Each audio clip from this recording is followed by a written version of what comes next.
Նոյեմբեր, ուրբաթ 13, օր, որը ցնցեց ոչ միայն Ֆրանսիան, այլև ամբողջ քաղաքակիրթ աշխարհը։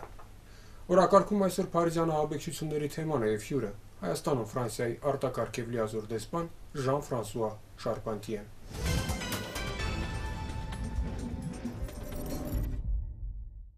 Բարի երեկո, պարոն դեսպան, նախ շնորհակալություն, որ ժամանակ գտաք եւ հյուրընկալվեցիք մեր հաղորդմանը եւ թույլ տվեք հանրային հեռուստաընկերության անձնակազմի անունից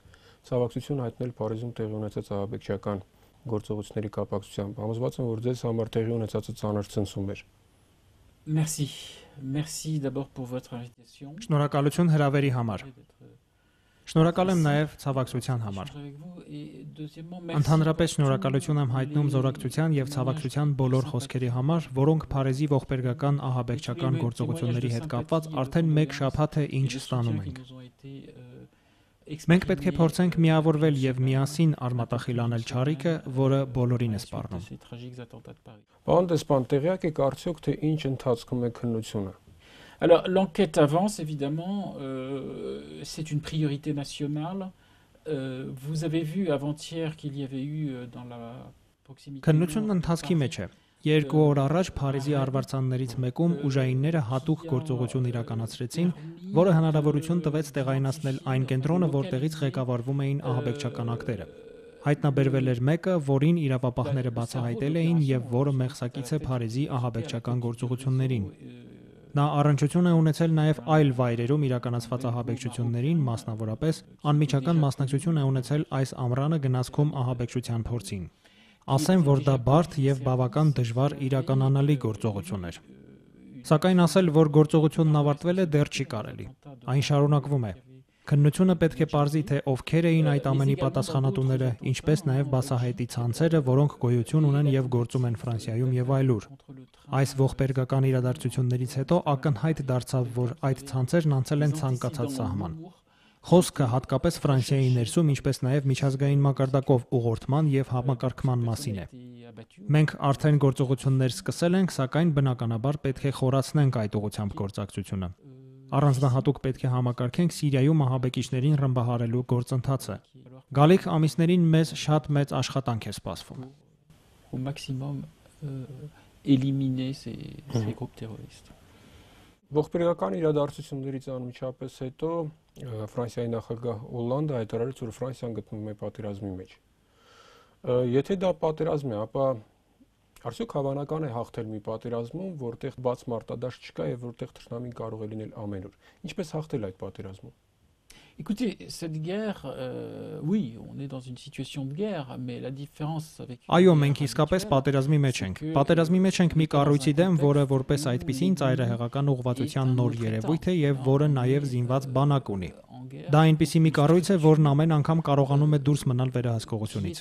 Տեսեք, վերջին ամսվա ընթացքում ահաբեկչական գործողությունների լուրջ շղթա տեղի ունեցավ, մասնավորապես ռուսական ինքնաթիռը, որին հաջորդեցին Ֆրանսիայի իրադարձությունները։ Պետք է միջոցներ գտնել, որպեսզի միջազգային հանրության միջամտությունն արագ եւ արդյունավետ լինի։ Պարզ է, որ այս առումով գործողությունների համակարգումը առաջնահերթ նշանակություն ունի։ Երևի հենց այդ պատճառով է նախագահ Օլանդը որոշում կայացրել հաջորդ շաբաթվա ընթացքում այցելել Միացյալ Նահանգներ եւ Ռուսաստան։ Խոսքը համակարգման գլոբալ ռազմավարության մշակման մասին է, որպեսզի Սիրիայում ձեռնարկվող գործողությունները լինեն ավելի կազմակերպված, ուղղորդված եւ կենտրոնացված։ Վերջնական նպատակն է վերացնել իսլամական պետության գործունեությունը։ Բացի Եվրամիությունից, այդ գործում բնականաբար առանցքային է նաեւ Միացյալ Նահանգների եւ Ռուսաստանի դերակատարությունը։ Պարոն դեսպան, նոյեմբերի 13-ին տեղի ունեցած ահաբեկչական գործողություններից ընդամենը մի քանի ամիս առաջ զինված հարձակում տեղի ունեցավ Շարլի Էբդոյի խմբագրատան վրա։ Կրկին կրակահերթեր հնչեցին, կրկին մեծ քանակությամբ զոհեր եղան։ Ձեր կարծիքով ինչու է որպես թիրախ ընտրվում Ֆրանսիան։ Il y a plusieurs explications. D'abord, la France n'est pas la seule, hélas, à être visée. Vous avez vu, il y a eu des attentats en Belgique. Բացատրությունները բազմաթիվ են։ Ցավոք սրտի Ֆրանսիան միակ թիրախը չէ։ Դուք տեսաք, որ գործողություններ տեղի ունեցան Թունիսում, Եգիպտոսում, Թուրքիայում, Լիբանանում։ Ներողություն, որ ընդհատում եմ, խոսքը եվրոպական տարածության մասին է։ Ոչ, միայն Ֆրանսիան չէ։ Տեսեք, Բելգիայում էլ տեղի ունեցավ։ Քննությունը հաստատեց, որ նման ցանցեր կան նաև Գերմանիայում։ այնպես որ միայն Ֆրանսիան չէ։ Այո, այս պահի դրությամբ թիրախը Ֆրանսիան է։ Ցավոք, այս տարվա ընթացքում Ֆրանսիան առանձնահատուկ նշանառության տակ գտնվեց։ Դա ինչ-որ առումով պայմանավորված էր նաև Սիրիայում ընթացող իրադարձություններով եւ դրանցում Ֆրանսիայի անմիջական ներգրավվածությամբ։ Ահա ձեզ պատճառներից մեկը։ Սակայն Ֆրանսիան մեկ այլ պատճառ էլ բացահայտեց։ Մասնավորապես ահաբեկչական հավաքագրող կառույցների ընդհանրությունը լեզվի իմացության մեջ է։ Նրանք գործում են իսլամական պետության ղեկավարների ցուցումներով, բայց պարտադիր չէ, որ այդ ղեկավարներն արաբներ լինեն։ Հաստատված կապ կա տարբեր ահաբեկչական խմբավորումների միջև։ Տեղյակ եք, որ 2 օր առաջ սպանված ահաբեկիչն օրինակ Բելգիայի քաղաքացի էր։ Ոստի լեզվական գործոնն օգտագործելով ահաբեկիչների հավաքագրման համար հաջողվում է բազմաթիվ արգելքներ հաղթահարել։ Իդեպ այս տարածքում այդ կառույցները բավական արդյունավետ են գործում։ Նրանք հավաքագրում են հիմնականում անգործության մատնված եւ ոչ եվրոպական ծագմամբ երիտասարդների։ Պարզվել է, որ կա մոտ 3000 մարդ, որոնք կարող են այդ ցանցերի ազդեցության տակ ընկնել։ Նրանք բոլորը հայտնվում են իրավապահների վերահսկողության տակ, նրանց անունները հայտնվում են քարտադարաններում։ 20 տարի առաջ այդ քարտադարաններում 30 հոգու անուն էլ չէր լինի։ Անվտանգության միջոցառումների խստացումից հետո դրանց թիվն աճեց։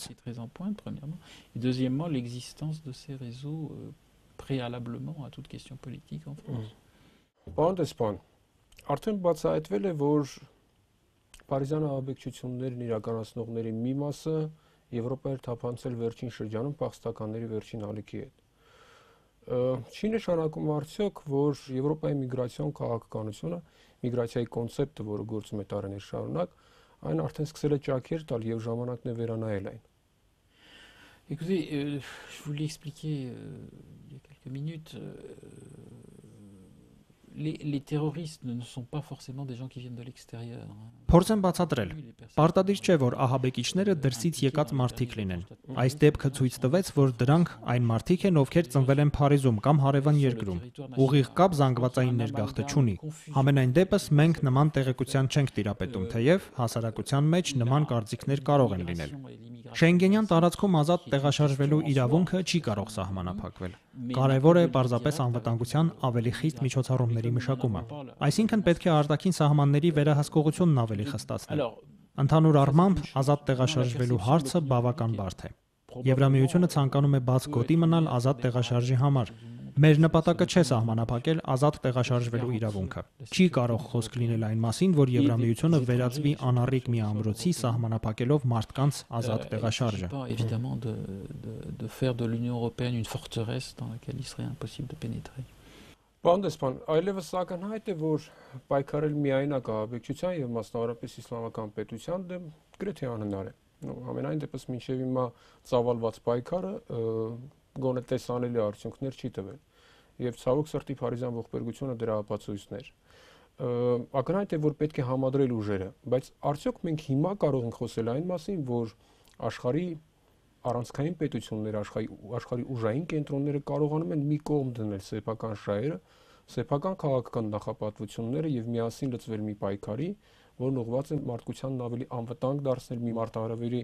արժեվ, որի դեմ պայքարի մեխանիզմը մինչև հիմա կարծեք թե գտնված էլ չէ։ Il y a quand même des éléments de convergence entre tous et entre toutes les opinions. Ամեն դեպքում դիրքորոշումների համապատասխանեցման տարրեր կան։ Բոլոր երկրների հասարակական կարծիքներից է դա զգացվում։ Մենք խաղաղություն եւ կայունություն ենք ուզում, ինչպես նաեւ որ բացահայտվեն այս իրադարձությունների պատճառները։ Ահաբեկչական այլ խմբավորումներ նույնպես կան՝ Ալ-Նուսրան, Ալ-Քաիդան, սակայն ամենակարևորն անվտանգությունն է։ Եվ այս հարցում իսկապես փոխըմբռնում կա։ Չմոռանանք Աֆրիկան, որն անընդհատ թիրախ է դառնում տարբեր բռնարարքների եւ հարձակումների համար։ Պետք է փորձել կայուն համակարգ ստեղծել մեր կարծիքների համապատասխանության հիման վրա։ Այդ դեպքում անհամեմատ հեշտ կլինի գործունեության ընդհանուր հիմքեր գտնել։ Ամենադժվար հարցը Սիրիան է։ Այնտեղ հրատապ միջամտություն է պահանջվում։ Պետք է անպայման գնալ գործողությունների համակարգման։ Շատ կարևոր է քննարկում ծավալել նման նուրբ թեմայի շուրջ։ Պետք է միասնական կարծիք ձևավորել ամենահրատապ այս խնդրի վերաբերյալ, որպեսզի կարողանանք խուսափել ծայրահեղականության դրսևորումներից։ Les mouvances extrémistes de nuire. Et là, soyons honnêtes, ces jours-ci, nous sommes tous d'accord. Անդեսպան, փորձեմ մասնավորեցնել նախորդ հարցը կապված պայքարի արդյունավետության հետ։ Ենթադրվում է, որ ահաբեկչության դեմ պայքարը կարող է լինել արդյունավետ այն պարագայում, երբ կետերից մեկը ոչնչացվում են ենթակառուցվածքները, որոնցով ահաբեկիչները կարողանում են գումար վաստակել։ Հետո այդ գումարը ծախսել զենք գնելու վրա, մարդիկ վարձելու վրա, ահաբեկչական գործողություններ կազմակերպելու վրա եւ այլն։ 2-3 օր առաջ ռուսական օդուժը ռմբահարեց իսլամական պետության նավթատարների շարասյունը, մոտ 500 բեռնատար մեքենա ոչնչացվեց։ Եվ ըստ լրատվամիջոցների պնդումների դա նավթ էր, որը նախատեսված էր Թուրքիա տանելու համար։ Համենայն դեպս ճանապարհն այդպես էր գնում։ Հիմա արդյոք սա չի նշանակում, որ իսլամական պետությունը ունի ռեսուրս, որը կարողանում է վաճառել պետության, եւ այս պարագայում խոսել արդյունավետ պայքարի մասին գոնե այն շրջանակում, այն տարածաշրջանում, որը որ տրամաբանական շրջանակում մենք դեռևս չենք կարող։ Oui, oui, non, mais il est évident que quand on parle de lutte contre l'État islamique en particulier, Այո, իհարկե։ Անօքոտ է խոսել պայքարի արդյունավետության մասին, քանի դեռ լուծված չեն ֆինանսավորման եւ զենքի հայթայթման խնդիրները։ Սրանք հարցեր են, որոնց ուղղությամբ աշխատանք պետք է տանել։ Կրկնեմ, դա իսկապես լուրջ խնդիր է, քանի որ առնչվում է անվտանգության հարցերին, մանավանդ որ ահաբեկչության ֆինանսավորման աղբյուրները տարբեր են։ Պայքարի ուղղություններից մեկն էլ նրանց ներքին ֆինանսավորման աղբյուրները վերահսկողության տակ վերցնելն է։ Ֆինանսներ գտնելու համար ահաբեկիչներին անհրաժեշտ է պարզապես գործի դնել արդեն առկա ենթակառուցվածքները։ Շատ բան իսլամական պետությունը խլում է նաև հասարակ մարդկանցից, եւ փաստացի նրանց ճնշման տակ գտնվող քաղաքացիները կրկնակի են տուժում։ Նրանք իհարկե չեն ընդունում ռեժիմը, որի հսկողության տակ են գտնվում, քանի որ այն շատ դաժան է։ Սակայն մարդիկ իրենց կամքից անկախ մասնակցում են նմանատիպ ծրագրերի ֆինանսավորմանը, որովհետև ապրում են ճնշման տակ։ Պետք է հասնել այն բանին, որ իսլամական պետությունը ֆիզիկական վնաս պատճառելու հնարավորություն չունենա։ Սա մեր գերխնդիրն է։ Mais pour l'instant, c'est vraiment détruire les capacités opérationnelles telles qu'elles existent. Պարոն դեսպան, Փարիզյան ահաբեկչությունից անմիջապես հետո կարծիքներ հնչեցին, թե տեղի ունեցածը ոչ թե հատվածական հարձակում էր Փարիզի վրա կամ ֆրանսիական արժեհամակարգի վրա, այլ քաղաքակրթությունների բախում։ Առավել ծայրահեղականները պնդեցին, որ սա ոչ միայն քաղաքակրթությունների, այլև կրոնների պատերազմ է։ Եվրոպական երկրներում եղան նաև առաջնորդներ, որոնք կոչ արեցին պայքարել իսլամի դեմ։ Դեպքից անմիջապես հետո միջադեպեր գրանցվեցին Ֆրանսիայում կապված մահմեդականների նկատմամբ որոշ բռնություններ։ Հասկանալի է, որ այստեղ կա զգացական գործոնը եւ չի կարելի խոսել անհանդուրժողականության մասին կամ, չգիտեմ, պայքարի մասին իսլամի դեմ, բայց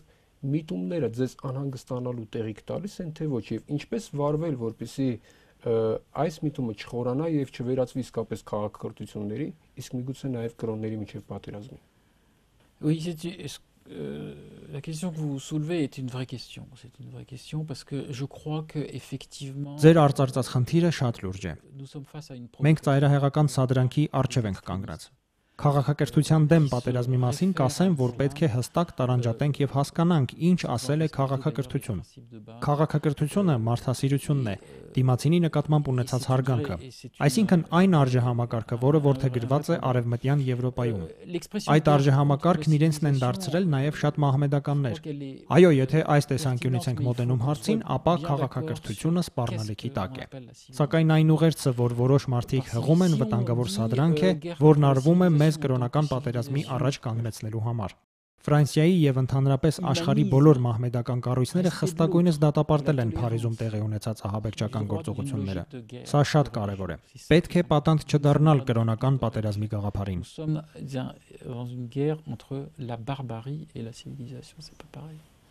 Մի փոքր զարգացնելով քաղաքակրթությունների բախման թեման։ Մի քանի օր առաջ Թուրքիայում ֆուտբոլային խաղ տեղի ունեցավ, որի ընթացքում հաղորդավարի կոչ հորդորին մեկ րոպե լռությամբ հարգել Փարիզյան ահաբեկչական գործողությունների հետևանքով զոհվածների հիշատակը, հազարավոր ֆուտբոլասերներ սուլում էին։ Ես հասկանում եմ, որ որպես ֆրանսիացու ձեզ համար պետք է բարդ լինի այդ զգացողությունը։ Այդուհանդերձ չեք կարծում, որ դա նաև մտածողության վկայություն է, աշխարհայացքի որոշակի կոնցեպտի վկայություն, որի պարագայում կրկին բարդ է զուգահեռներ չանցկացնել քաղաքակրթությունների միջև եւ այն չդիտարկել որոշակի առումով նաեւ բախման կոնտեքստում։ Voilà, j'ai pas grand-chose d'autre à dire, mais c'est effectivement un non-respect de l'autre. Et le non-respect de l'autre, c'est quand même Ես իհարկե չեմ կարող դա որպես լավ նշան դիտարկել։ Դիմացինին չհարգելն այն գայթակղությունն է, որին մարդիկ չպետք է տրվեն։ Եվ վերջում, պարոն դեսպան, թույլ տվեք մեկ անգամ եւս մեր զորակցությունը հայտնել Ֆրանսիային եւ համոզմունքը, որ եթե սա պատերազմ է, ապա Ֆրանսիան հաղթանակով դուրս կգա այս պատերազմից։ Շնորհակալություն, որ հյուրընկալվեցիք մեզ եւ ամենայն բարի ձեզ։ Merci à vous. Merci pour Ձեզ եմ շնորհակալ։ Շնորհակալություն հրավերի համար։ Շնորհակալություն, որ զրուցեցինք շատ կարևոր թեմայի մասին։ Սրանք այն հարցերն էին, որոնք բոլորին են վերաբերում։ Absolument l'ensemble de la planète. Voilà, merci beaucoup. Շնորհակալություն։